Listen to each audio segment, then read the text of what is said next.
أرستا زينا عسرت حدث سنة خلتشحن عسر 3 عامة مرات أمور حيلز انتات بسمور قلت مدك حزب كوكع فلامي تخصوف رألا زي تسمى الولايات نيرو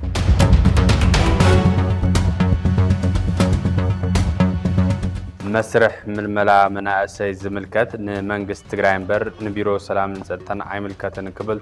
بيرو سلام نزلتان تقراي قليسو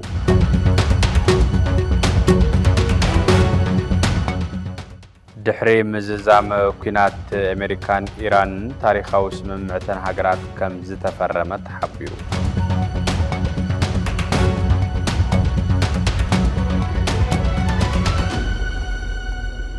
سلام تأنها بلدي كبرات تخطاتلتن عدمزتن تبيس تلفزيون نعلمي مشز حزنا يوم زيناتات جميرنا علا نخد كتاتولنا بخبرنا عدم حبيروكم تأنح بلا إساس فلما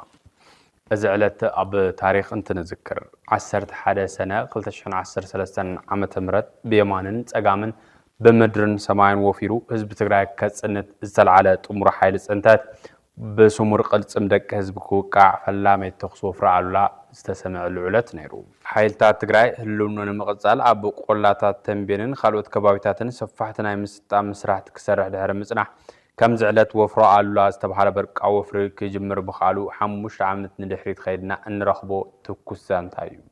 أب مزقب بتاريخ كاب تسندو فتحي صبويزلو قبنات انتات بزعلت زي حنان مفلا أب استقبر ربرب مقال حران موسان زنبر منقستينا منبر نمملاسن زخ على وتهدراو سرحيت بزعلت نيرو زتجمر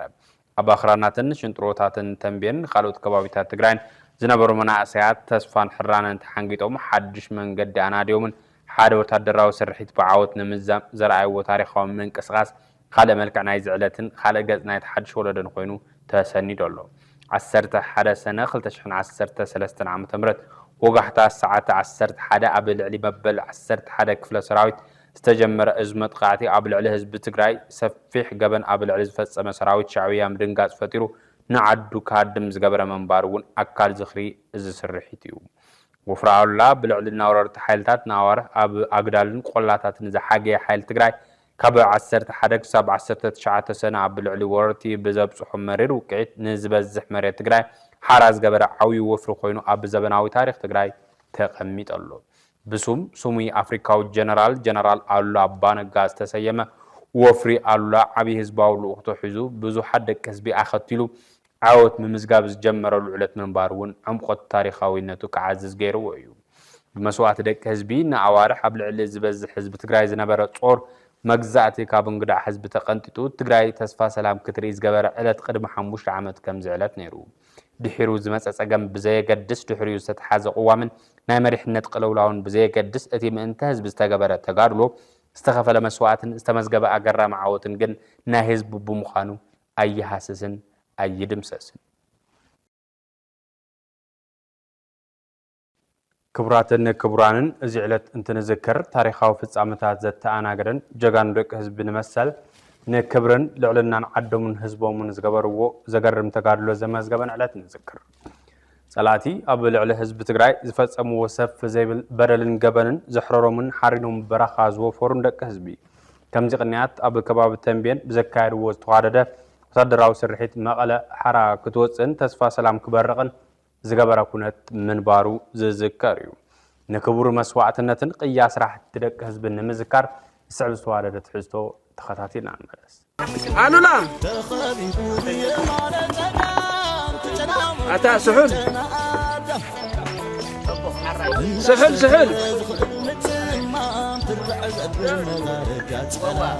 اتا كلكم دايت توصنحو واي سمعني الولا رغوان معي رغيب كام دون نتعامل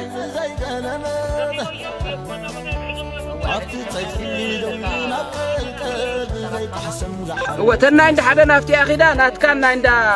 خلتن مسافة يخونا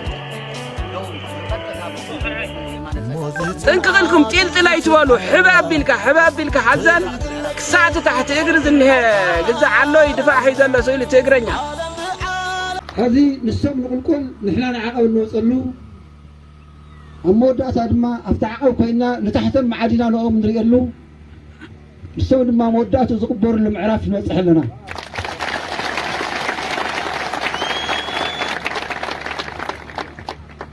ንምርጋጽ ድማ ሕዚ ኣብዛ ምድሪ እዚኣ ኮይና ናይ መወዳእታ ዓወት ንምርጋጽ ካራና ንስሕል ኣለና ወፍሪ ኣሉላ ከባቢ ትፕላን ትነውፅእ ሙሉእ ምትእምማን ነርና እቲ መበል 11 ደምሲስና ብድሕሪው ዝኾነ ኩነታት ከም ዝፍጠር ካሊእ ዓወት እውን ከም ንቕፅል ተቐጻጻልና ኾነ ንደጉዓ ከም ንወፅእ ለውጢ ከም ነምፅእ ቅድሚ ክረምቲ ሙሉእ ውሽጥና እምነት ነይሩ እቲ ብርሃን በቃ ውልዕ ኢሉ ንኩሉ صحيح መቢልና የሚና ኸይድና ጻጻው ነው የተሐለፈን ዝበሃለሉ ጊዜ እኔርሽ እዚያ አሲረ ከተወሰነ ጊዜ በኋላ ዲ ሰበር ዜና ጠብቆ እኮ ይባል ነበር ዓወት አብኢድ የረም ፍክር የምነረ ሻዕቢያውን ጻጻ የተሐለፈን ከመይናኻ ሒዘለው ጻጻው ነው የተሐለፈን ዚን መሕለፍ ይበለን አው አኔርኩም ባዕነሁም ይመብልኩም ታነ ጠመቀየረው ተጀሚር ያባ ድሕሪ አጻጻዕና የንበር አባ ተጀሚር ረጋግጽና ጣሒና ጣሒስና ኢና መዘን ኢንኮንክሉሲቭ ዓወት ሒዝና ኢድና እናተጠመዝና እንነብረሉ ሁነታት ከይፍጠር ሲሪየስ ስራሕ እንሰርሕ ኣለና እቲ ሊደርሺፕ ሓላፍነቱ ካብ ቅድሚ ሕዚ ንፈጥራ ነበረት ጌጋ تا مارجن اوف ايران سفيه تا قدم حزب فطرنا جيجا حزب تግራይ ምውራድ ዓብይ አስተዋጽኦ ገይራ ህዝብ ተቀበሎን ፈለና ሶ ሕዚ ህዝብ ትግራይ ንመካሐስል ዘኸለን ዓድል እንድምጥቃም ሓንቲ ኪሳራ ትግራይ ንዘላቅነት ተخسر ውጽኢት ያክትሉዋ ስለዚ ነዚ ኣብ ግምት ተእቶ ስራሕ እንሰርሐለና ወተሃደራዊ ዶክትሪን ናይ ትኹናት ባህርን እንታይነትን ትንተና መበገስ ዝገበረ ናይ ሳይንስን ጥበብን سلطنة زي كوينو انت عينك عقلنا نفكر زبل داوت لنا تستوسنا عشفانيه قلوا بيه كلاي تفتن اوكم زله قادم يسرحن اوكم زله قادم يسرحن بعلت مريت تيركن دفاعينا ناتخلخلنا له شفاننا قورنا له ناتغلاونا له نوصيو اوزي فتنه يدلي يتخكلي ስለዚህ መሬት ምን ቅስቃስ ትባል ተለኻ ሓደ ግረም መሬት ከውን ይኽእል ወይ አካል ተኾይናውን ክልተ ተሓሊፎም ወይም ተተሻጊሮም ቶም ክልተ ጸኒሖም ወይ ሓደ ጸኒሑ ጉልባብ ዝብ ክኸውን ኣሎ ስለዚህ ምን ቅስቃስና ፈጣን ዘየቋርጥ ግን ካብ ናይ ጸላይ ተኽሲ እናተኸለለ ከውልና መኸታ ዝባል ነገር አውዚ እናተጠቀምና ክንከይድ ከንከለለን ካብ ዓይኒ ካብ ተኽሲ ስለዚ ኣብቲ ከባቢና ዘሎ መሬት እናተጠቀምና ክንከድክም ከለለና ስለስተባሃለ ያድም ስለስተባሃለ ኩልኻ ጉያ ተኾይኑ ንሓደጋ ንናይ ጸላይ ተኽሲ ዝተማቻሸወ ዕድልና ንህብና እዚያን ክንሓስበለን ይግባእ ዝብል ሓሳብ ስለዘለና መስርሕ ምልመላ መናእሰይ ዝምልከት መንግስት ትግራይ እምበር ንቢሮ ሰላምን ጸጥታን ኣይምልከትን ክብል ቢሮ ሰላምን ጸጥታን ትግራይ ገሊጹ እቲ ቢሮ ምስ ግፋ ተዛሚዱ ንዝቀርብ ዘሎ ክሲ ውድቂ ኣብ ዝገበረሉ ሓበሬታ ቢሮ ሰላምን ጸጥታን ትግራይ ተመልሚሎም ንዝመጹ መናእሰይ ወታደራዊ ስልጠና ናይ መሃብ እምበር ናይ ምልመላ ኾነ ኣገዲድኻ ናይ ዝግበር ዕስክርና ተልኾ ከም ዘይብሉ ቢቢሲ ረኺቦዮ ካብ ዝበሎ ሓበሬታ ምርዳእታ ኸይሉ ቢቢሲ ትግርኛ ግዳያት ናይ ትግፋ ዝኾኑ ወገናትን ነዚ ዝምልከቶም መንግስታዊ መሓውራትን ሓቲታ ክብል ኣብ ዘውፅኦ ሓተታ ትግራይ ተሓልፎ ንዘላ ኩነታት ዳህሲስ ኣሎ ኣብ ትግራይ ብርክት ዝበሉ አንቃሕትን ፖለቲካዊ ውድባትን ነዚ ኣሎ ዝበሃል ጉድድ ዕስክርና ብመግለጽታቶም ይኹንንዎ ምህላዎም ዝፍለጥ እንትኾን ቲቢኤስ ቲቪ እውን ኣብ ጉድድ ምልመላ መናእሰይ ዘድህቡ ሓበሬታታትን ብቪድዮ ዝተደገፈ ምስልታትን ዝረኸበ እንትኸውን ብወገን መንግስቲ ነዚ ጉዳይ ኣመልኪቱ መብርሂ ዝህብ ኣካል ክረክብ ዝኸዶ ርሕቀት ኣይሰመረሉን ንምዃኑ ሓተታ ቢቢሲ እንታይ እዩ ይብል ተኸታቲልና እንመለስ عدة توريرو عدة تدفيرا مستباهلة أيقونن كاب قطرن كتمان تجراي كاب أمريكان أوروبان كاب عربن أفريكان بريرو أب ورعن تكزن زختم من أسي تجراي جنا أبسال سيرا أي عمد مبقى اتوكينات قفاز بهال أجندا جزاء أجندا بوليتيكينياتات ميدان تعدي كاب مخان زحفر نجريلن يلكاب بقليل زروا محلاف زكا ألوجنا يكونن اتخونتات أب زخونة بوتا زخونة نجرنا يمبرتاش ملكت يزمسل قفايلن زبهال زروا حزي ما يزيق أسر كوينو لو جن من تأيو زخوين ኮይኑ ንምንታይ እዩ መንግስቲ ናብ ግፋኣትዩ ንምንታይ እዩ መንእሰይኸ ኣብ ከም ዝበለ እንቢታ በፂሑ ዝብሉ ተረርቲ ሕቶታት ምላሽ ክረኽቡ ምፍታን ምስ ሓቂ ናይ ምትዕራቕ መንገዲ ይመስሉ ኣብ ዝኾነ ቦታ ዝተበጠሰ ነገር ምሉቃም መዋጽኦ ህዝቢ ትግራይ እዩ ንዝብለዎ ዋና ነዚ ኩነታት ካብ ዝጥምትዎ ዓለም ለኸ ጽልዋ ዘለዎም ትካላት ሚድያ ሓደ ቢቢሲ ንዝሓዘ ዝተዋደደ ጸብጻብ ብሳተላይት ቴሌቪዥን ንዝከታተለልና ሕብረተሰብ ምቕራብ መቃነት ጉዳይ ንምርዳእ ይሕግዝ እዩ ንብል ሙሉእ ክብርን ዋንነታዊ ኣፍልጦን ንቢቢሲ ትግርኛ ብምሃብ እቲ ብዕጡቃት ንዝተገፈፉ ግዳያት ስድራ ካብ ወታደራዊ መሰልጠኒ ዘምለጡ መናእሰያት ዘዘራረብ ትሕዝቶ ምስ ትሕዝቶ ንፈለማ እዋን ኣብዚ ጉዳይ እዚ ኣድሂውን ሚድያ መግለጽ ዝሃበ ቢሮ ሰላምን ጸጥታን ተዋዲዱ ክቐርብ ተዳልዩ ኣሎ ኣብ ክልል ትግራይ ዝተመልመሉ መናእሰይ ንሰራዊት የሰልጥን ከም ዘሎ እቲ ቢሮ ዝኣመነ እንትኸውን መስርሕ ምልመላና ግን ብመንግስቲ ትኽልል ከም ዝፍጸም ብምግላጽ ግፋይ ኩላን ዘድምጽ ምላሽ ከም ዝረኸበ ይገልጽ ጸብጻብ ቢቢሲ ነቲ ብውዕል ፕሪቶሪያ ዝተጣየሸ ብጀነራል ታደሰ ወረደ ዝምራሕ ጊዜያዊ ምምሕዳር ብምንጻግ ስልጣን ዝሓዘ ቅድሚ ኩናት ትግራይ ብዘካየደቶ በይናዊ መረጻ ተመሪጹ ዝነበረ ክልላዊ መንግስቲ ጉዱል ወታደራዊ ግፋይ ይካየድ ከም ዘሎ ይኽሰስ ምህላውን ከባቢያዊ ምምሕዳራትን ኣብያተ ቤት ጽሕፈትን ነቲ ይካየድ ዘለዎ ፍሪ ግፋ ነጺጎምዎ ዝብል ሓተታ ቢቢሲ እንትኾነ ግና እዞም ምዕባለታት ወታደራዊ ግፋን ካልእ ዙር ኩናት ከየስዕቡ ህዝባዊ ሻቕለት ፈጢሮም ከም ዝርከቡ ግልጽን ብምድርን ሰማይን ዓዱ ገዲፉ ዝፈልስ ዘሎ መንእሰይ ቁጽሩ ብዙሕ ምዃኑ ካብቲ እንዳሞት ዝመስል መልሲ ከተማታት ትግራይ እትርድኦ ሓቂ ኮይኑ ኣሎ ካብቶም ኣብ ከባቢታት ወርቂ ዕደና ዝተኻየደ ግፋ ብምባል ዝጅመር ሓተታ ቢቢሲ ነባራይ ከተማ ዓድዋ ኣቦ ሓንቲ ቆልዓ ዝኾነ ተስፋይ ገብረ ዝጋብሔር ካልስን ናይ ውሽጢ ስረን እናዘረ ብምሻጥ ዝረኽቦ ገንዘብ ህይወቱ ንምምራሕ ኮነ ክራይ ገዛ ንምኽፋል ክመልእሉ ኣይከኣልን ኮይኑ ግና ህይወቱ ንምምራሕን ቤተሰቡ ንምዕንጋልን ኣብ ዞባ ማእኸል ናብ እትርከብ ወረዳ ኣሕሳ ኣፍሉይ ቦታ ጣብያ ዓድፋተው ወርቂ ከኣሪ ኢሉ ኸደ ይብል ወርቂ እሪ ውዒሎም ኣብቲ ከባቢ ንእሽተይ ኬንዳ ሰሪሖም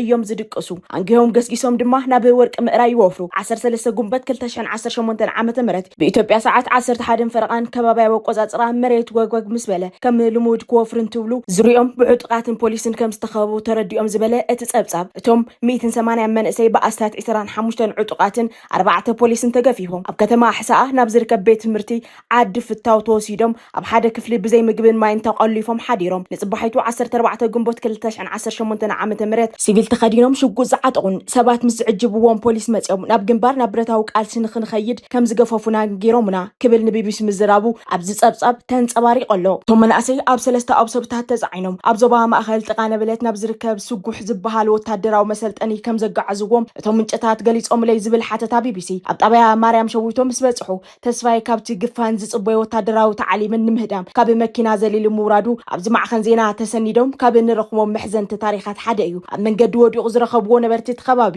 ሞባይሉ ካብ ጅቡእ ምውፃእ ነቲ ሕዚ ኣብ ኣኽሱም ኣብ መባእታዊ ሆስፒታል ናትና ንተስፋይ ዘልዕሎ ዘሎ መንእሰይ ሓው ገብረ ማርያም ገብረ ዝጋብሔር ደው ኢሎምሉ ኣብ ሞባይሉ ቁጽሪ ያውፅኦም ደው ኢሎም ለይ ሓው ዲኻ ኢሎምኒ እወይ ለዮም ሓውኻ ወዲቑ ረኺብናዮ ኣለና ዳርጋ ሞይቱ እዩ ዝኒሄ ቤተሰብ ለኣኽ ኢሎምኒ ኣብ ርእሱ ከቢድ ጉድኣት ወሪድዎ ካብ ኣክሱም ሪፈራል ሆስፒታል ናብ መቐለ ሪፈራል ኢሎሞ ነይሮም ናብ መቐለ ስለ ዘይበጽሐልና ብሂወት ገና ናብ ናይ ውልቆ ሆስፒታል ክነእትወል ኢልና ኣብዚ መጥባሕቲ ናይ ርእሲ ተገይሩሉ ክብል ገሊጹ ለይ ዝብል ሓተታ ቢቢሲ መንእሰይ ትግራይን ግፋን ዘለውሉ ኩነታት የብርህ ሓዊ ብጭንቂ እዩ ናብ ምዕራይ ወርቂ ኸይዱ ክሳብ ሕዚ እውን ኣይፈልጥን ክዛረበ ይኽእልን 7 መዓልቱ ምባሉ እውን ኣብዚ ሓተታ እንረኽቦ ሓቂ ኮይኑ ኣሎ ቢቢሲ ካብ መባእታዊ ሆስፒታል ናትና ዝረኸቡ ሕክምናዊ መረዳእታ ወዲ 36 ዓመት ተስፋይ ገብረ ዝጋብሔር ኣብቲ ሆስፒታል ክትትል ሕክምና ከም ዝገበረን ከቢድ ናይ ርእሲ ጉድኣት ከም ዝወረዶን የረጋግጽ እንታይ ተኸደና ብድውልና ኢና ዘለና ንብረትና ሞባይልና እንታይ ሓዝና ብዝወዓልናዮ ኢኹም ገፊፍኩምና ክዳንና ክንክደን ኢልናዮም ባዕልኹም ትፈልጡ ኣይትኽደኑን ኢኹም ኢሎምና ብኣውቶቡስ ኦራልን ኣይሱዝን መኻይና ኣውፅኦም እናጻዕኑኩም ዝወሰድዎም ቢቢሲ ዘዛረሮም ጉዳያት ይዛረቡ እቲ ወታደራዊ መሰልጠኒ ኣብ መንጎ ዕዳጋ ዓርብን ማይ ቀነጣልን ዝርከብ ከም ዝኾነ ነጊሮምና ይብል እቲ ብዙሓት ስድሮ ኣሰዊኡ ብዝብል እንታይ ኸደ ዝተረፈ ዘካርያስ ምክትል ኣዛዚ ኣርሚ ስሳ ኮነሬል ዘልኡል ማቴዎስ ንቢቢሲ ኣብ ዝሃቦ ምላሽ ንሃቶ ኣርሚ ኣብ ኣባግባ ተዋፊራ ስጉምቲ ከም ዝወሰደ ገሊጹ ኣብቲ ከባቢ ናይ መዓድን ውራ ኣሎ ነዚ ኣብኡ ዝነበረ መንእሰይ ኦፕሬሽን ጌርና በቲናዮ ኢና ክትፈልጥዮ ዘለኪ ብዛዕባ ምስላፍ ናይ መናእሰይ ናይቲ ካድረን ባደ 8 ስራሕቲ እምበር ናትና ስራሕ ኣይኮነን ብባል ዝመለሰን ትኸውን ኣብ ሩባኸልዘን እንዳ ኣባግባን ዝነበረ መናእሰይ ተንቤን ጥራሕ እዮም ዝፈልጥዎ ኣብ መንጎ ማይ ቅነጣልን ዕዳጋ ዓርብን ኣብ ዝርከብ ወታደራዊ ማዓስከር መናእሰይ ወሰድኩምን ዝብል ሕቶ ዝቐረበሉ ኮነሬል ግደፍዮ እንደንሱ ኣነ ከምዚ ዓይነት ካርታ አይደልን እስኺ እንታይ እትኪ ብዛዕባ ካርታ እኮ ኣየድልየኩምን ወይ ለከንሱ ጂፒኤስ ሒዝ ክርእዮ ዝፈልጦ ነገር የብለይን ኢሉ መሊሱለይ ትብል ጋዜጠኛ ቢቢሲ ንወደይ ካብ ገዛ ገፊፎም ወሲዶምዎ ዝበለ ካልእ ዛንታ ድማ ብርዕ ቢቢሲ ዝሰነዶ ታሪክ ኮይኑ ረኺቡ ዘጊብናዮ ኣለና ኣብ ብዙሓት ጣብያታት ዞባ ሰሜን ምዕራብ ትግራይ ኣብ ሚያዝያን ጉንበትን ክዳን ሓይልታት ትግራይ ዝተኸደኑ ዕጡቃት ገዛ ንገዛ ብምዛር ብዙሓት መናእሰይ ከም ዝገፈፉ ግዳያትን ስድራ ግዳያትን ንቢቢሲ ገልጹ። ኣይተሓጎስ ኣብቲ ዞባ ኣብ ትርከብ ሓንቲ ጣብያ ዝነብሩ ሓረስታ እዮም በለት 14 ጉንበት 2018 ዓመተ ምህረት ብለይቲ ገዝኦም ተንኳሕኪሑ ደቂሶም እዮም ነይሮም ሬንጀር ዝተኸደኑ ዕጡቃት ከም ዝረኣዩ ይዛረቡ። እቶም ዕጡቃት ንወዲ 20 ዓመት ወዶም ካብ ድቃሱ ኣልዒሎም ወሲደምዎ ብሓደ ደቂስና ኢና ነርና እንታይ መጽኢና ኢልና ፈሪሕና እከለኢና ይበሉን ንወደይ ስለ ዝረኸብዎ ንዓና ይሕለፍ ኢሎም ካብ ገዛ ገፊፎም ወሲደምዎ ሕዚ ኣብ ዘሎ ይብሎን ደሃይ የብልናን ንወዶም ንምንታይ ከም ዝወሰድዎ ነቶም ዕጡቃት ከም ዝሓተትዎም ዝገለጹ ኣይተሓጎስ ኣየድሌካን ተመለስ ናብ መሓዙቱ ናብ ምግዳሊና ንወስዶ ዘለና ብመዓልቱ በዓሉ ክመጸካ እዩ ከም ዝበልዎም ይዛረቡ። ኣከባቢኦም ኣብ ዝሓለፈ ሚያዝያ እውን ብቀትሪ ኣስታት 4 መናእሰይ ብዕጡቃት ከም ዝተወሰዱ ዝዛረቡ ኣይተሓጎስ ሰብ ክቃለስ እንተኮይኑ ብድልዮት እምበር ንዓመጽካ ሙሳድ ስርዓት ዘለዎ ይኮነን ብጣዕሚ ሕማቅ ነገር እዩ ወላዲ ደቅና ክወሰደልና እዮም ኢሎም ተሻቂሎም እዮም ዝኒሄው ይብሉ ሓላፍ ቤት ጽሕፈት ሰላም ጸጥታን ዞባ ሰሜን ምዕራብ ትግራይ ኣይተ ተስፋይ ኣባዲ መንእሰይ ንምምካት ይዳሎ ከም ዘሎ ንቢቢሲ ምግላጹ ኣብዚ ናይ ዝሕዝሓተታ እቲ ትካል ዝተቐመጠ እንትኸውን እቲ ዘሎ ሓቂ ጸላእቲ ሕዝውን ዝተፈላለዩ ጻዕርታት ይገብሩልና ኣለው ክሳብ ሕዚ ኣብ ዕጽዋን ክባነ ኣለና እዚኣ ዝዕዘብ ዘሎ መንእሰይ ከይመውት ዳግማይ ጽንተት ከይፍጸመሉ ንዓርቱ ክከላኸል ስለ ዘለዎ ነዚ ከም ዝበለ ፋሽስታዊ ስርዓት ንምምካት ነብሱ ናይ ምድላውን ናይ ምክልኻልን ስራሕ ይሰርሕ ኣለው ገፊፎም ተዓፊኖም ዝብሉ ዘረባታት ግና ውድብ ብልጽግና ዝገብሮ ዘሎ ሽርሒ እዩ ዝብል ምላሽ መሃቡ ተንጸባሪቕ ኣሎ። ሓላፍ ቤት ጽሕፈት ሰላም ጸጥታን ከተማ ዓድዋ ኣይተ ተስፋይ ገብረ ሃወርያ ከምቲ ኣብ ሙሉእ ትግራይ ኣብ ካልኦት ከባቢታት ዘሎ ምንቅስቓስ ኣብታ ከተማ ናይ ምግፋፍ ዘይኮነስ ኣእሚንካ ናይ ምስላፍ መደብ ከም ዘሎ ንቢቢሲ ምግላጹ እቲ ሰነድ ኣመላኺቱ ከም ባህላ ቢቢሲ ግፋን ምስላፍን ይፈላለዩ ዝበለ እቲ ሓላፊ ከም ተጋሩ ሕዚ ኣብ ከቢድ ሓደጋ ኣለና መሬትና ተወሪሩ ላዕላዊ ግዛኣትና ኣይተመለሰን ተመዛበላይና እውን ኣደዳ ጥሜትን ሞትን ኮይኑ ኣሎ ስለዚ ንሕና ላዕላውነትና ክነኽብር ክንኽእል ኣለና ከባቢያዊ ጸጥታ ንምሕላው ነቲ መንእሰይ ኣእሚንካ ተእትዎ ኢኻ ናብ ሰራዊት እንድሕር ዝኣቱ ኮይኑ ወታደራዊ ስልጠና ዘድልዮ እንተኮይኑ ክወስድ ይኽእል እዩ ምባሉ እዩ ኣብዚ ናይ ዝሕዚ ናይ ቢቢሲ ጸብጻብ ተንጸባሪቑ ዘሎ እቲ ካብ ኣኽሱም እናተመለሰ ካብ ህዝባዊ መጓዓዝያ ተገፊፉ ዝበሃል ንዓይ ሓድሽ ሓበሬታ ኣይ ብምባል ተፍትሽ ምግባር ግፋ ከም ዘይካየድ ዘሎ ምዝራብ እውን ኣብቲ ሰነድ ተንጸባሪቑ ኣሎ። ካልእን ፍልይ ዝበለ ዛንታን ድምባ ደቅኽን ዘይጋደልክን ተባሂለን ዝተኣሰራ ኣዴታት ዝምልከት ኣብ ዞባ ምብራቕ ትግራይ ከተማ ውቕሮ ደቅኽን ወይ ሰብኡትክን ናብ ምግዳል ለኣኻ ንዝብል ጎስጓሳ ማሕደርቲ ዘይተቐበለ ኣስታት 50 ኣዴታት ካብ 13 ጉንበት 2018 ጀሚሩ ንሓደ ሰሙን ከም ዝተኣሰራ ንቢቢሲ ገሊፀን ብፍላይ ኣብ ጣብያ ኣጋዚ ወለዲ ኣኼባ ስለ ዘሎ ናብ ቀበሌ ክትመጻ ዝብል መፀዋዕታ ወረቀት ተባሂወን ኣብኡ ምስከዳ ግና ደቅኽን ኣጋድላ ከም ዝተባሃላ ይዛረባ ኣብ መንጎአን ሓንቲ ወይዘሮ ሃንሳ እዚኣ ናይ ሞትን ሕወትን ጉዳይ እያ በላዓይ መጸና ስለ ዘሎ እዛ ትግራይ ኢድኩም ሕወስላ ዘይጀመረ ኢና ነጀምር ዘለና ዘይተጋደለ ደቅኽን ሰብኡትክን ኣጋድላ ኢሎምና ኣብ ማዳም ዝመልአ ውላድ ኣለዋ ስለ ዝተባሃልኪ ንውላድ ኺኢና ደሊና ኢሎምኒ ምሳየለን ምስበልክዎም ተምጽዮ ኢሎም ኣብ ጣብያ ጋዚ 8 መዓልቲ ብዘይ ምግቢ ተቆሊፍና ደቅኽን ሰብኡትክን ኣየምጽን ተልክን ተፍትሽ ዘይቀሪ ኢሎምና ወላዲ ጸጊሙ ወሎ ወላዲ ኸፊኡ ወሎ ትብል ኣባል ሓይልታት ትግራይ ዝነበረትን ብሰንኪ መጓዕቲ ዝተሰናበተትን ሃይማኖት አብርሃ ነዚ ኩነታት ኣብ ማሕበራዊ ሚድያ ብምቅላዓ ንሰለስተ መዓልታት ከም ዝተኣሰረት ትዛረብ ኩናት ደም ምፍሳስ ኣይተርፍን ኣፈላላይ ኣብ ጠረጴዛ ይፍታሕ ሰላሚና እንደሊ እተን ጠርነፍቲ ናይ ቀበሌ ደቀና አዲስ አበባ ልኢኸን ደቀመህን ከጋድላ ገዛ ንገዛ ይዘራ ኣለዋ ብባሌ ተኣሲረ ዘይወፀስ ኮጆ ናሃለወኒ ኣብ ስሚንቶ ኣሕዲሮም ጸገም ወሲኾም ለይ ኣብዚ ጉዳይ ዝተሓተቱ ከንቲባታት ከተማ ውቕሮ ኣይተ ገብረ ሚካኤል ገብረ መድህን ሓላፍ ቤት ጽሕፈት ሰላም ጸጥታን ወረዳ ውቕሮ ኣይተ ገብረ ሚካኤል ተኽላይን ነቲ ብግዳያትን ስድራ ግዳያትን ዝቀረበ ክሲ ኣባይታ ዘየለ ጻዕዳ ሓሶትን ምስሊ ተኸባብን ንምጽላም ዝቀረበን እዩ ብባል ነጺገምዎ ጉዳይ ማእሰርቲ ሃይማኖት አብርሃ ሓቂ ምዃኑ ዝኣመነ ኣይተ ገብረ ሚካኤል ገብረ መድህን ማስክ ገይሮም ጸሊም መነጸር ገይሮም ይገፈለው ስለ ዝበለትን እዚ ሓሶብ ስለ ዝኾነን ናብ ሕጊ ቀሪባ ቤት ፍርዲ እዚ ናይ ቲክቶክ መቅጽዕ የብሉን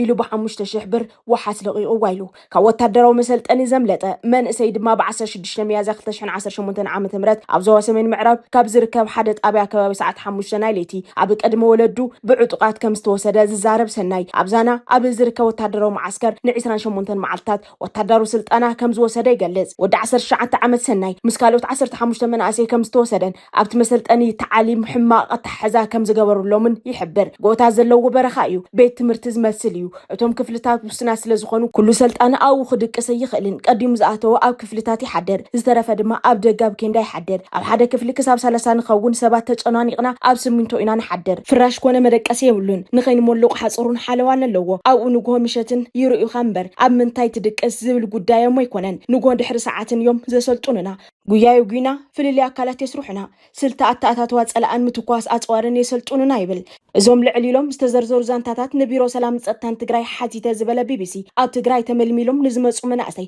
ወታደራዊ ስልጠና ይህብ ከም ዘሎን መስርሕ መልመላ ግና መንግስቲ ትግራይ ይፍጽሞም ከም ዘሎን ቢቢሲ ኣረጋጊጹ ሓላፊ እቲ ቤት ጽሕፈት ኣይተ መብራህቱ ኃይሉ ረኺበ ዝበለ ቢቢሲ ንቢቢሲ ምላሽ ንክህብ ብጀነራል ፍስሓ ኪዳኑ ከም ዝተነገሮ ብምግላጽ ብዛዕባ ሰራዊት ምምልማል ናትና ስራሕ ኣይኮነን ምስቲ ሕዚ ተጣይሽ ዘሎ መንግስቲ ምስኡ ተዘራረቡ መንግስቲ ትግራይ እዩ መልሚሉ ዝህበና ንሕና መልሚሎም ንዝሃቡና ሰብ ነሰልጥን ነብቅ ኣለና መንእሰይ ናብ ተዓሊም ብኸመ እዩ ዝመጽእ ዘሎ ኣይንፈልጥን ብኸመ እዮም ዘካይድዎ ዘለው ዝብል በዓለም ይመልስዎ ብባል ንቢቢሲ ምላሽ መሓቡ ተሰኒደሎ ቢቢሲ ትግርኛ ኣብ ጸብጻብ እዚ ዝጠቆሶም ስም ግዳያት ንድሕንነት እቶም ወገናት ክበሃል ብኻልእ ስም ቀይሩ ዝተጠቀመሎ ምዃኑ ዝገለጸ እንትኸውን ውሕዱ ሰለስተ መሰረታዊ ነጥብታት ዝተረኣየሉ ኮይኑ ረኺብናዮ ኣለና ሓደን ቀንድን ኣብ ህዝቢ ዘሎ ሸቕሎትን ግፋ ዝፈጥሮ ዘሎ ናይ ህይወት ሓደጋን እዩ እቲ ካልኣይ ቀሊል ብዘይበሃል ቁጽሪ ሓለፍቲ ስራሕ መንግስቲ ኣገዲድካ ዋላ ይኹን እምበር ናይ ምስላፍ ስራሕ ከም ዘሎ እዚ ድማ ንኽትስለፍ ዝገብር እኹል ምኽንያት ምህላው ዝገልጽ እንትኸውን እቲ ሳልሳይ በቲ ዝቐርብ ዘሎ ጥርዓንን ክስን ማሕበረሰብ ኣብቶም ሓለፍቲ ስራሕ መንግስትን ናይ ጸጥታ ኣካላትን ዝረአ ዘሎ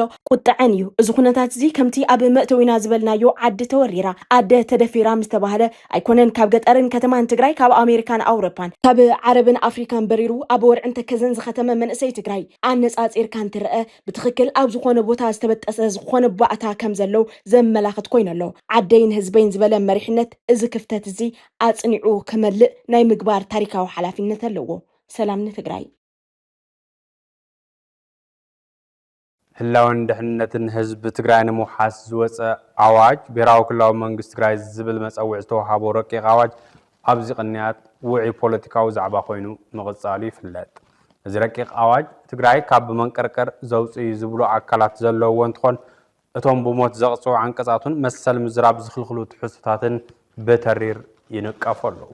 እዚ ናብ ክልላዊ ቤት ምክሪ ቀሪቡ ክጸድቕ ተፅቢት ዝግበረሉ ዘሎ ረቂቕ ኣዋጅ ገለ ወገናት ዝርእየሉ ዘሎ ኩርናዕ ከም ዝስዕብ ተዋዲድ ኣሎ ተኸታቲልና ንመለስ ዋናነት ክንሪኦ ዘለና እንታይ እዩ መንግስቲ ትግራይ ኣዋጅ ኣውፂሉ ተኣዋጅ ኣብ ማለት ናይ ባዕሉ ዓርሱ ዝኸኣለ መደብ ስለ ዘድልዮ እቱ ኣዋጅ ጥራሕ ዝምልከት መደብ ክንሰርሕ ኢና ዝተወሰነ ኮንተንቱ ግን ምስተሕዘብ ሸራሮ ዝተፈጸመት ምስቱ እንዳለመናዮ ዝመፃና ኣዋጃት ኣውፅኡ በጃኹም ኣዋጃት ኣውፅኡ ስለ ናይ ክሕደት ስለ ስለላ ስለ ጠለመ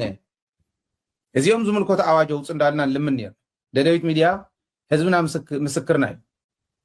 ኣዋጅ ኣውፅኡ ይከኣል እዩ ንብል ነርና መልሲ መሊሱ ተናእሰ እዝኒ ዘለዎ መንግስቲ ግዲ ክህልወና እዩ ዘብል ተስፋ ዘስንቕ ረኺብና ኣለና ማለት እዩ ኣነ ብጣዕሚ እየ ተሓጒሰ ሓሳቡ ክገልጽ ተፈጥራዊ መሰል እዩ ባይዘው እዚ በተለይ ኣብዚ ሕዚ ግዜ ዘሎ ናይ ሕጊ ምዕባለ ማለት እዩ ካብቶም መሰረታዊ ዝበሃሉ መትከላት ወዲ ሰብ ሓሳቡ ክገልጽ ኣለዎ ተን ብፍሉይ ምክንያት ክገልጸን የብለን ዝበሃላ ተቐሚጠን እየን ንህፃናትና ገለመለ ዝበሃል ብፍሉይ ተቐመጥ ኣለዋ ግን ነዙ እዩ በቃ ብጠቕላላ ተሪእኻዮ ዓንቀጻት ብምሉእ ንመንግስቲ ዝነቐፈ ንሰበ ስልጣን ዝነቐፈ ዝዓንቀፈ ንመን እንትን ዝገበረ ብዝብል ፍጹም ሙሉእ ብሙሉእ ንሕና ዝበልናዮ ጥራሕ ተኸተሉ ዝብል ማለት ዝኾነ ይኹን ሓሳብ ከይትው ንትግራይ ይጥቀም ብዘየገድስ ሰብኣዊ መሰል ንጥሓስ ኣይንጥሓስ ብዘየገድስ ዝድልየ ዋላ ወንጀል ንፈጽም ኣይንፈጽም ብዘየገድስ ኣንጻርና ዘቕንዕ ሓሳብ በፍጹም ሓሳብ ክትቡ የብልኩም እንተገይርኩም ግን ወንጀል እዩ ኣብዝሃለኩም ሃሉ እዚ መሰረታዊ ንዝኾነ አንተውን ዝበልክዎ ሓሳብካ ናይ ምግላፅ መሰል ወይ ከዓ መትገል ዝጠሓሰ እዩ ማለት እዩ እታ ናይ ግፋት ተታሒዛት ሕዚ ሕጊ ወፅያ ዘላውን ርአ እያ ብፍላይ እታ 17 ዓንቀጽ 17 ሒዛታ ዘላ እያ ታጥቕልል ኢላ ንኩሉ እዚ ነገራት ጽብቕቲ እየ መውፅኦማ ግን ኣዚኣ እንታይ ሕቶላት እንመሰሊካ ትትግበር ድያ ዝብል ሕቶ ግን ኣለዋ ታመፃት ጽብቕቲ ኮይና ግን ተፈጻምነት ትትግበር ድያ ኣብ ተግባር ትውዕል ድያ ዝብል ጥራሕ ኢና ሕቶ ክንሓትት ዘለና እምበር ታዋፃፃ تا عنقص 4 جميرة عنقص 17 عنقص 18 كل رأيين يه بتعميد صبوقاتين نزهلو زلو راي حزب كناتات زقلصة نفترض يقفا خطا حزل كادليه نزيان كلها تقلصيا تايجن حتى عبي حتى طلع لوزي تتكبر دياز الحتى يمكن حتى تنكلين مات موسى ادي كونس تغارونتا تايمسل نطرح نوري حزن نصا اطرح بقع خونه يفلت اواطا ولا بقعت سلازهونت نحرز تكبر تخوينا خمتي از ناي حوحات بروجرام زلو زي تقبر طرح ورقه كوفي زلو زي تقبر تغوراو زي وص كم خوينا عند حرته صحيفه خوف عند حرته خوينا احبي ترجم زلو يكون مصو مالتي داينا ግን كندف زلنا تقبر مالتي مع صبوقات بروجرامات له ابايتا زيلو مالتي زيلو بايتا حزي بمصا ግን انس ناولعنا نرنا شي ساعتين نرنا بتاريخ نسمع نغريم تناي قدم حوحات دمصيا تفن حزيز بهال حساب كانينا تناي قدم سرعت كحز مالتي تناي قدم متحللاي كمص مالتي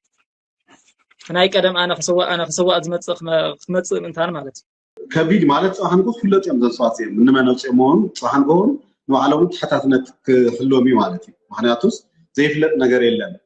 አፍናይ ቅድም ሕዝ ነበር 2014 ዝወፀ ንመን የመውጽሞ ይፍለጥ ማለት ራፍቲዩ ክንሪዮ ኢና አው ናይ ሓሶት ጸለመ ይካልን እዚ ካብ ሕዝ እንደሓር አዋጅ ስለተአወጀ ሓሲኻ ምጽላመ ይካልን ፕሮፓጋንዳ ሰሪሕኻ ናይ ዩቲዩብ ነው ናይ ፌስቡክ ነው ምዕበይልካ ሓሶት ምሕሳው አይካልን ጸለመ ምጽላመ ይካልን ተኩሶም ሎም ነደታትን ነቦታትን ተኩሶም ሎም ደቁም ዘይሃብኩም ኢሎም ከምዚ ዝበሃል ጉዳጉድ ተራይ ይፈልጥን ንመኸተና ዓብይ ዝፈተኽዎ ካብኡ ፀረ መኸተ ዝኾነ ዕንቅፋት ናይ ህላወ ቃልስና ዝኾነ ዋጉኡ ክረኽበሉ ዝኽእለሉ ኣዋጅ የመውፅኦም ኣብ ትግራይ መንግስቲ ምዃንኩም ደመጀመር አረጋግጽ ማን መንግስቲ ኢልኩም መጀመር ሕደግ ወዲስ አበባ መኻድሞ ሕደግ ወር 4 ኪሎ መቁማትሞ መጀመሪያሲ ኣብ መቀለብ ለጀምቢሮስ መንግስቲ ዲኤል ካስቃዓት ካሕት ታይ መንግስቲ ለብል ነገር ነክ ታይ ሕጊ አይና ሕገ መንግስቲ አይና አንቀጽዩና አሃ መንግስቲ ገርካ በይናይ መንገዲ ኸመጽኽ ኣብ ናይ ትግራይ ይኹን ኣብ ናይ ኢትዮጵያ ሕገ መንግስቲ ሻድሻይ ዓመት 7 ዓመት ኣብ ስልጣን ጽናሕ ልብል ሕግንዮ ካብ 5 ዓመት ሓንቲ መዓልቲ ሓሊፋስ መሬት ትግልበጥ ያልካ ኩናት ለኣተኻሉ ሕጊ ይኾነ ዲጂ ትለም አንተ ተረጋግጸላ ህዝብ ቅቡልነት መን አይና ህዝብ አይና ወረዳ አይና ጣብያ እዩ ተማይጡ መኺሩ ድምጽ ህው መንግስት ሆነ ለይሉካ ናብ ስልጣን አይሉካ ተነዶና አባየን ታሲረን ወን ይብልወን ነሮም ብተዛረኦ አነ ግን ሒዚ እዚ ቪድዮ ናሃተን ሰቀሉ ተዘረባንስ ዘምጹ አካላት ቶምና ዩቲዩበራት አብዚኦም ተሪር ስጉምቲ ክወስድ ኣለዎ መንግስት ትግራይ ባህልየ ተሪር ስጉምቲ ተመሳሳሊ ከምዚ ዓይነት ሕጊ ብታሪክ ዝሕትት ብገበን ዝሕትት ማለት ምክንያቱስ ኣብዚ የለካ ስልጣን ሕጊ ሙፃእ ነው አሉ ገበን ማለት የብልካ ስልጣን ስለዚ ፍላይ ንፍትሕ አካላት ብጣዕሚ ከቢድ ጻጥ ዝፈጥር ሕጊ ለሚና እንዲና ብዙሕ እንዲጸኒሑ برقص وانت كزياو محدار زنبره انت زي سميعو حزيز انه منقستي من مقبر يخل تبيت مخرس لزي نبره اواج كوص يخل النيرو تخكلي بهوصص نابا مخادوم نايب حقي زحقسيو انا بطعم يتحقسه انا كفتو سند تاي نغور لول همصندي قلنا فرح سند يلي الحس حزب تግራይ قدم هذه ያው አታሊ ለሞ ትትነውሩና አለው ደጀን ይኔሩ خزي ህዝብ ትግራይ ደጀና ይሆነ ሆስታይል ኢንቫይሮንመንት ይናኔና አጎነይ ለሎ በሙሉ ለአይ ሓደጋ ኢሎም ሓሲዮም አለው ተጋዳላይስ ትምጾም ለሎ ሓላዊኦምስ ማይተስቲዮምስ ተሕድሮምስ ቱ ትማሊ ተንቤን ኮይዶም ዛዕልኹን ወነወሮ ካሊ ኢለ ዛዕምናምን እዚ ለአና خز ሓደጋ ኢሎም صابنا يسأل أورد أنا إننا إلهم يوم لحظوا له بنا يفتدر عنكم مال نسأل أورد أمنيو تقرأي الأتوم نسأل أورد أيو وتو نسأل أورد خميلنا أسكننا بحيلنا نجزء أو الحساب زحجز يمثل مالتي تتوقع مهني نسأل أحلف خاته مهني أول اللي هو بوت نسأل أتنا جيرها أنا العفن هو ودخا وجزهات أميتها منامن بزح مالتي بزح إلهم زغل لمن الهزب تقرأي مالتي سلازي الهزب تقرأي دجني هنا لدجن هم عينة حقي توصي تذكر تقوين خاصي 10 مليون قرشي شلمات النيو لدورتين لجزء منامن أبي هم لله لتقومته ويل شو عز حق زي اللي ودو هذا جبارسي ناقا هم عينة حق سلالله أو جزاي حبي يومنا هاللخو السرية جزاي له هنا الحوام شو على تاي توسها نيرو خير خاطر تقيم خاص 10 مليون اللي توها توسها مالتي تو حق مفرح كي خصص قال يخونه 10 مليون اللي نيرك شو عز حق زي وصوتاي معناتهم تهزبي تقبلنا دجن يلوم سل الحسو مالتي هذه زي تقراي دجن زم ساعات هم ليخونه فليت أمره سلازي هم تلول خايو عمنا صلاة وردا إنانينا سلازي تنحبوا له حسونا يناقا خوينا تتخفيتو تي كانت حلال فلو تلنا عمان قدي كي خطرنا حزو لصلاة كي يهبنا أو يومني ويلو كي تقومنا دوكو يهبي كي يولنا حوالونا يوم قوسي خون قزع اسمنا من يويو ريخا تقوين تو نامخة وات ايفر قزع منا منس حوال هو مخاطة متعنق عفا بالول زردروش تبتعم زحين وحات هذا تقراي دجن ايو كابلو الوطيا ناس ألا ورد أي لا أمبتعتنا زي حجزي لقيا وصياتنا ገንዘብ ተዋሂብዎ ተልእኮ ኣብይ ኣሕመድ ተሸኪሙ መፅኡ ኦፒ ኮይኑ ኣብ ትግራይ ከተኩስ የል ዝብል እንተ ኮይኑ ዋግኡ ክረክብ ምዃኑ ዋግኡ ክረክብ ዝገብር ሕጊ ኣዋጅ ፀዲቑ ኣሎ ኦልሬዲ ወፂኡ ኣሎ ማለት እዩ ድራፍት እዩ ምፅዳቑ ባዕሎም ይንገርና ተድራፍት ግን ወፂኡ ኣሎ ክንሪኦ ኢና ንሕና እውን ህዝቢ እውን ክሪኦ ክፈልጦ ስለ ዘለዎ ተኾነ ሎማዓንቲ ኣፅዲቖም ይብትንዎ እሞ ኦፊሻሊ ካብኣቶም እውን ፀዊዕና ነዘራርብ እንተዘይኮነ ግን ናይ ብሓቂ ዌልዳን እዚኦም እውን ብጣዕሚ ክሽቁረሩ ዝገብር ምክንያቱ ናቶም ናይ ምስራሕ ነፃነትን ዝኸልእ እዩ በዓል ማለት እዩ ስለዚ መጠርጠሪ ምክንያት የብሉን ኢልካ ክትፈትሕ ኣይትኽእልን ተይልካ ግልፂ ማለት ተፈቲሕካ 5 ዓመትን ካብን ላዕልን ክፈርደካ እየ እንተይልካ ኣማራፂ የብልካ ማለት ስለዝተገዲድካ ኢኻ ሓደ ሰብ ሞያ ይገልፅ ኣሎ ማለት እዩ ኣብቲ ፍትሒ ኮይኖም ወይ ካልእ ኮይኖም ብጣዕሚ ክንደየናይ ነውራም ዝኾነ ሕጊ ከም ዝኾነ ይገልፅዎ ኣለዉ ማለት እዩ ስለዚ ብሓፈሻ እቲ ኣካል ፍትሒ ኣብያተ ፍርዲ ፍትሒ ከምኡውን ፖሊስ ብነፃነት ክሰርሑ እዚ ኣዋጅ ኣይፈቅደለዎም ስለዚ ፖለቲካዊ ኣካል ንኽመርሕ ዕድል ዝህብ ስለዝኾነ ብውሓስ ተፈቐዲካ ንባዕልካ ኢኻ ትእሰር ማለት ስለዚ ንባዕልካ ከይትእሰር ክትብል ተገዲድካ እቲ ኣዋጅ ክትፈፅም ክትግደድ ኢኻ ማለት እዩ እዚኦም እዮም ቶም ልኡኻት ናይ ብልፅግና ናትና ቃልሲ ዘዳኽሙን ከዳኽሙን ዝሰርሑ ዘለዉ መንእሰይና ፈራሕ ክኸውን መንእሰይና ካብ ዓዱ ክሃድም ዝሰርሑ ዘለዉ ናይ ፀላእትና ልኡኻት ንቅርሺ ኢሎም ንዚኦም ኢኻ ዓብዪ ስጉምቲ ትወስድ እቲ ሕጊ ወፂኡ ዝኒሄ ሂደር ትግራይ ተሪ ዝኾነ ሕጊ ወፂኡ ዝኒሄ ትግራይ ናብዚኣቶም ስጉምቲ ከዓ ንክበፅሕ ፀጥታ ትግራይ ፖሊስ ትግራይ ሰራዊት ትግራይ ኣውዝዩ ሙሉእ ብሙሉእ ኣተግብር ዝብል ሓላፍነት መንግስቲ ትግራይ ከውርድ ኣለዎ ዝኾነ ናይ ፖሊስ ናይ ፀጥታ ኣካል ኣብ ከምዚኣቶም ዝመሰሉ ተሪር ስጉምቲ ክወስድ ሓታትነት ኣለዎ በርግጠኝነት ማለት እዩ ኩሉ እውን ናይ ሕጊ በዓል ሞያ በተለይ ኣይስሕተን ምክንያቱ ሕጋዊ ኣካል ሕጋዊ መሰል ዘለዎ ስልጣን ዘለዎ ኣካል ዘውፅኦ ሕጊ ይኮነን አንቶ ዝርዝር ገሊፅና ማለት እዩ ብዙሕ ምክንያታት ሕጋዊ ስለ ዘይኮነ ነዚ ምፍፃም ተሓታትነት ይስዕብ እዩ ብፍላይ ንላዕለዎት ኣመራርሓ ማለት እዩ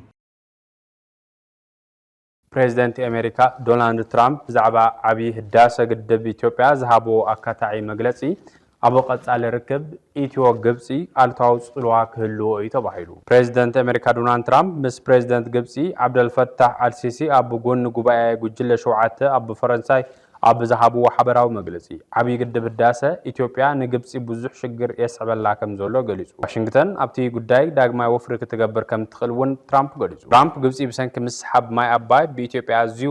ዘይፍትሓዊ ኣተሓዛ ከም ዝተገበረላን ማይ ኣባይ ካብቲ ክኸውን ዝግብኦ ንላዕሊ እናነከየ ስለ ዝመፀ እቲ ጉዳይ ሓደ ካብቲ ቀንዲ ዘተኽልትዮ መራሕቲ ከም ዝነበረ ገሊጹ ትራምፕ ኣብ ቀዳማይ ዕድመ ስልጣን ኣብ ዝነበረሉ እዋን እውን ነቲ ኩነታት ብምዝካር ኣነ እትስምምዕ ገይረ ነይረየ ድሕሪኡ ግን ናይ ምትላል ምርጫ ተኻይዱ ካልእ ሰው ብምእታው ብዛዕባ እዚ ብዙሕ ኣይፈልጥን ምባሉ ገሊጹ ለውጢ ምምሕዳር ምፍጣሩ ድማ ፍታሕ ከይህሉ ከም ዝኸልኸለ ትራምፕ ገሊጹ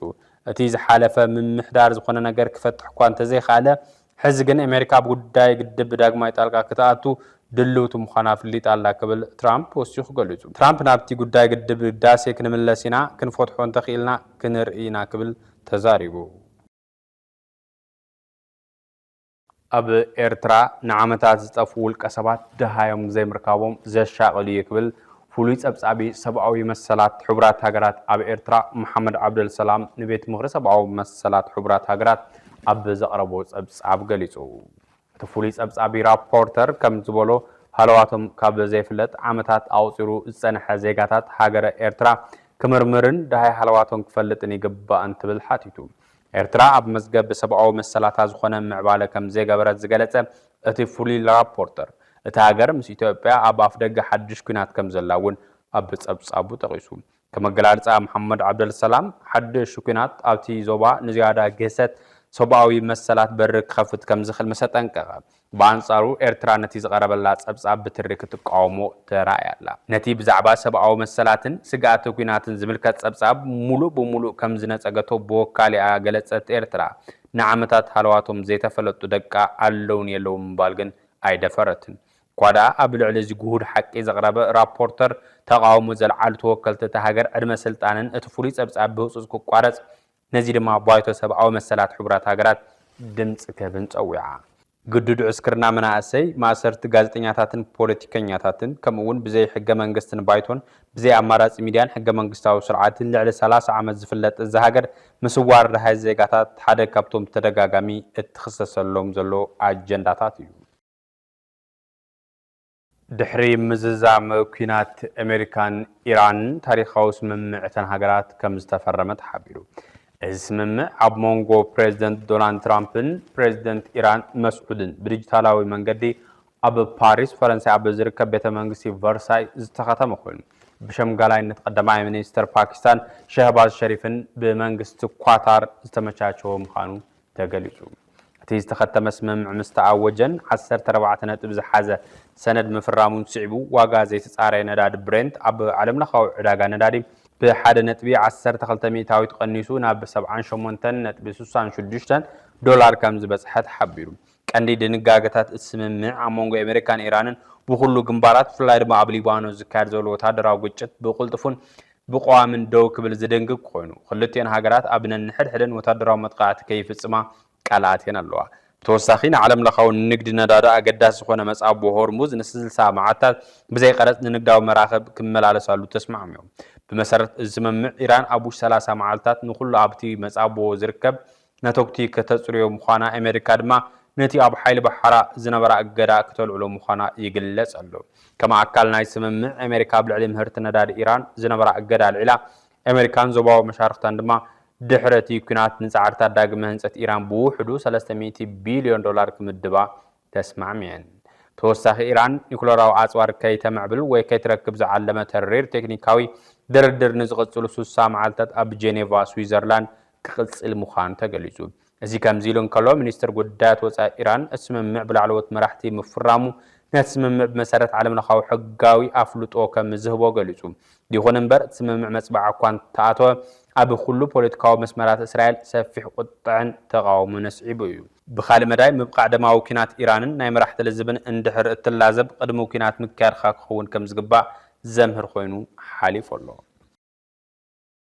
أبو موداتا TBS TV سرع فنو كاب زمر الأوان فليمو ببور حوف لنا تخرط عن فتنا نترى زين أنا مدباتن قريتو أب مفنا ومسنو حيذكر زي حزنا يزلنا ورح سنة أب تجراي نزحلفو حموش عمتاز غزلوا عبيت هزباوس أجمعات حزون صفحات عمقتن وسخو من تخرو نعزبوا المدرخ وين اللو دحر حزي حمشة عمت مجمار أنت وجن دحر سالسة عمت من فرام سمع بريتوران أجمعات أب كند زلوا نهار وسخو يخدم مهلاهم نمفراس كبر بير نمساس دمو طريقا نمبتان من نتاوياتان تجراي مخنيات خينو علتاوي كم حزب يقول لنا له سقعت وكينات رايز زي خلنا أب تخصيص تسجاجر جونس ما خلاي منقصن ودب حوحات زمرح منقصنا تجراين هلو فتناك فترة زخل جبوت ورقت رؤينا خنا يخير الله TBS TV كم حد حلف السمع وميا وميديا إذا أجمع أب لايك حق صفحة سرعة النعمة مزمس أنتقن أبزور حزي ون سنعت جوهر كينات أم الرب زد هبكو خوني نهار كينات نمكل خالن بايت سلام المسوح عنكم تشوف أبداينت بيراو متخبدك تجراي كدهبيو بحر ليك عن بوليتيكياتاتن اتا منغستنا طلب زلا تግራይ ጸገም ትግራይ ኣብ ትግራይን ብደቅ ትግራይን ኣብ ክንድን ምእላይን ፍታን حق ተራኻት ገሊኑ ሰሜን ገሊኑ ደቡብ ተፈናጭሉ ነሃር ፖለቲካና በተኽንታት ተቃርኑታትን ረብሐ ህዝቢ ሒዞም ዝኸዱ ጎነጻትን ዝግለጽ ኮይኑ እቲ ዝኸፈ መሪር ጽልዋ ህዝቢ ክምዕጎ ይግበረሉ ኣብ ከምዚ ዝበለ መፍንጫል ምትኻን ምድፋ ጸገም ምሕደራን ካቡል ቀሰብ ክሳብ ትካላ ዝረአ ዘሎ ሰፊሕ ናይ ፍርሰትን ብኽነትን ሓደጋ ድምር ውጽኢቱ ምብዳር ረብሐ ህዝብን مقدال كبر بهرن خوينو بمقصالو تجراي بزي سب الترف زلاك سابت مثل أب حدق الله إذا حدق هذه متن حدق ينتو أب مجلس عقب مدك تجراي كود دبن قول بزلو قمنا خوينو أب موت عن بزياب بالخدمة هتابعت حالتات سلامة من قدي أجمع حزبون كفوت حب مقبار تخرج كنجبرنا إذا أجداس أجندازي بس عبت حستو كنا العلوينا. علي أتخيم يتولد سب ود سبي تخونه سبات ديو استي سبات تخونه مفتعرق نريومنا لي سبات تخونه قصل ديو احنا لنينا بمن تأمر دنقص انو لنجر سيبلنا دقنا الخينات لهنا قدمي اسلا እንደገና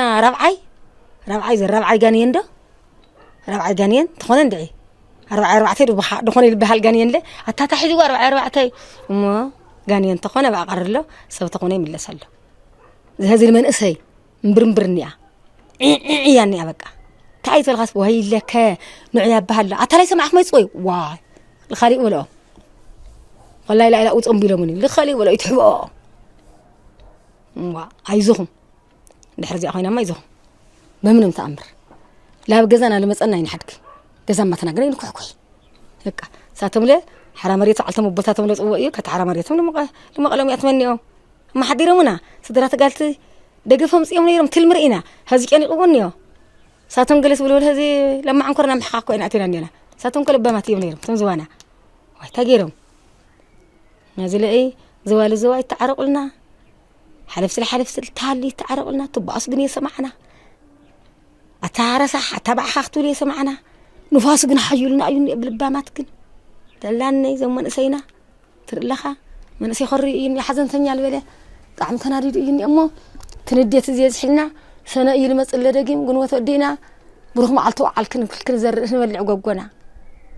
وليداتهم يوم الخنو نحر وليدهم كتعرقنا يوم نحر قانم تخينهم حرين نرينا والولد تخينهم جزال اللوم تخينهم حمد بن حفيقهم تخينهم ولا حمد بن حفيقهم تخين تخينا ولعوا دقنا من تان حرقهم ولا عجن واي دقنا من قنجارم دفني والوانا يسلطان يلعب بالولقن بعد قتاچين كرسس فردي